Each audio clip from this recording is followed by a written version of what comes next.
السلام علیکم دوستو، میری آج کی ویڈیو علامہ شبلی نعمانی کے حالات و زندگی کے اوپر ہے۔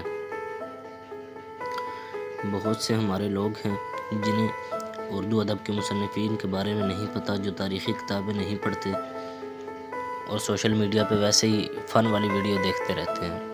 میں آپ کو آج حالات زندگی کے بارے میں بتاتا ہوں۔ مولانا شبلی نعمانی کا اصل نام شبلی تھا۔ امام ابو حنیفہ کی نسبت سے ان کا نام شبلی نعمانی سے مشہور ہوئے۔ آپ کے والد شیخ حبیب اللہ تھے، جو ایک وکیل تھے جو وکالت کرتے تھے اور اپنے علاقے کے عالم فاضل بزرگ بھی تھے۔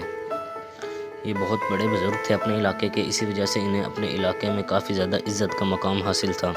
ابتدائی تعلیم انہوں نے گھر سے حاصل کی۔ ابتدائی تعلیم کے بعد غازی پورہ میں مولانا محمد فاروق چڑیا کوٹی سے منطق و فلسفہ، ریاضی و ادب کی تعلیم پائی۔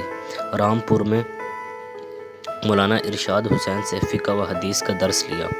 لاہور میں اورینٹل کالج کے مشہور زمانہ استاد مولانا فیض الحسن سہارن پوری سے عربی ادب، فنون، بلاغت کی تعلیم پائی۔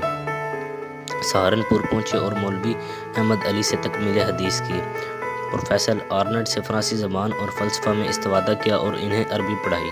انہوں نے اس کے بدلے انہیں عربی پڑھائی اور ان کے ساتھ روم، شام اور مصر کا سفر کیا۔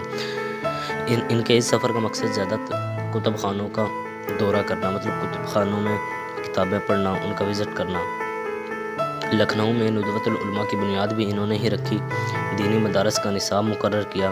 علمی و تحقیق کتاب شائع کرنے میں پورے برصغیر میں ان کا کوئی ثانی نہیں تھا۔ تمام عمر تعلیم و تدریس اور تصنیف و تالیف میں گزار کر علم و ادب کا یہ آفتاب، مطلب کہ یہ چمکتے ستارے 1914 میں اعظم گڑھ میں وفات پا گئے۔